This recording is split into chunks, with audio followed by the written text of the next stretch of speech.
Welcome to the Creating Wealth Podcast, where Kyle Curtin takes you on an extraordinary journey alongside renowned multifamily real estate sponsors and syndication experts from every corner of the United States.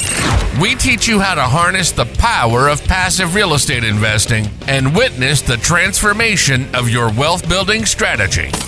Let's create wealth together. Not demonizing the idea of shiny objects as much, or I guess redefining shiny objects. And I think for me, there's a big difference between shiny object syndrome and healthy experimentation. And if you don't know what it is that fulfills you and you don't know what you're looking towards and you're trying to figure that out, then you need to experiment. You've got to try different things. Now, if you are jumping around, and the line can be a little bit blurry, but if you're jumping around because you're just trying to find the next easy thing or the next quick buck or something like that, that's a different story. Yeah. But if you like in my case, it was, I wasn't sure what I wanted to do. And I thought it was going to be real estate for a little bit, and real estate was great for what it was, but it wasn't fulfilling. And then I thought it was going to be business acquisition. And then I realized that even that didn't fulfill me. And now figuring out that it's coaching, I'm sure there'll be further iterations of it, but I think they'll be all around the coaching space and just kind of evolving there.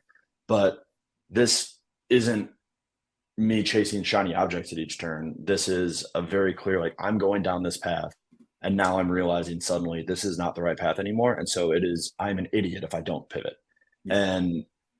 And I think because that's so ingrained in us, and there's so many, and for good reason, a lot of times too, I always go back to Brennan Turner's analogy of the bridges and build one bridge fully before you go to the next one.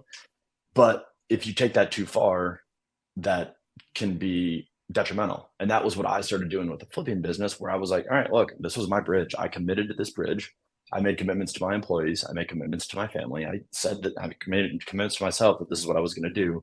So I better do it. And I was about to drive that damn thing off the cliff rather than pivot, because the only option that I had was to put my head down and go, as opposed to look up and pivot. And once I had the freedom to say, I don't have to just stick with this one single path. I can change and I can pivot, and that's okay.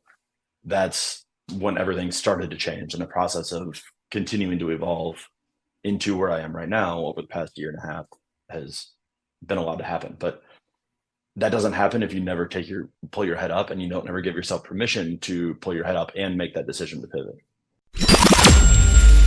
That's a wrap for today's episode.